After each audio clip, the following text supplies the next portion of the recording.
Okay, so now we're going to begin our discussion of sequences.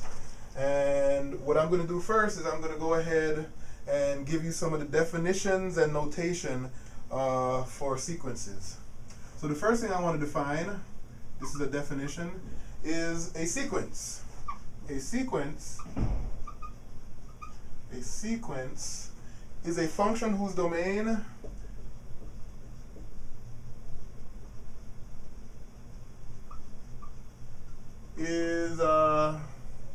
is just the set of counting numbers or the set of natural numbers.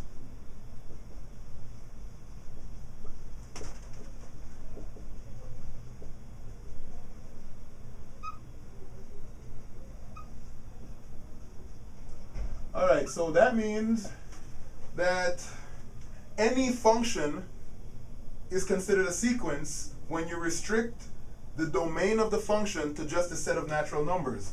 The set of natural numbers or counting numbers are 1, 2, 3, and so forth. So if you restrict your function's domain to this set of natural numbers, if you restrict your function's domain to the set of natural numbers, then you have what is known as a sequence. Alright, so that's what a sequence is. So, here's some notation.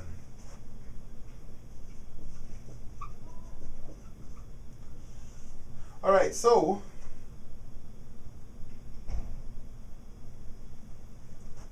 what we have is we have a function f, and this function f takes natural numbers as its input values. So instead of calling it f of x, I'm going to call it f of n to distinguish the domain as the set of natural numbers as opposed to x, the set of all real numbers. And let's see, here's some notation that we're going to use. So when you plug 1 into the function, well, that's the smallest number in the domain is 1, because 1 is the smallest natural number. And instead of using the f of 1 to represent that first term in the sequence, we're actually going to call it a with a subscript of 1. So since a sequence is a function, we can plug numbers in. If you plug in 1, instead of calling it the f of 1, we're going to call it a sub 1. This is called the first term of the sequence. So the sequence's first term is what you get when you plug in 1 for n. Instead of the f of 2, 2 is the next counting number, or the next natural number, we're going to use a2. So this is the second term. And it continues in this fashion. So the third term would be called a3, the third term. And it will continue like this, all the way down to the nth term. The nth term of the sequence we're going to call an. This is the nth term. The nth term of the sequence is called an, and it will continue on beyond this because it's the set of all counting numbers. But instead of using the f of 1 notation, the first term in the sequence, or the output when you put 1 in, is going to be called a1.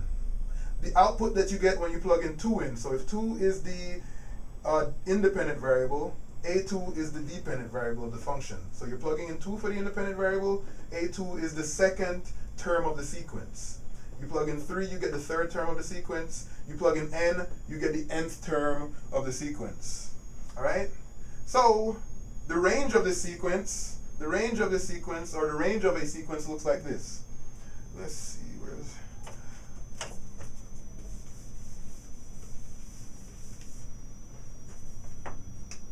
So the range of the sequence is all the y values, f1, f2, f3, and so forth.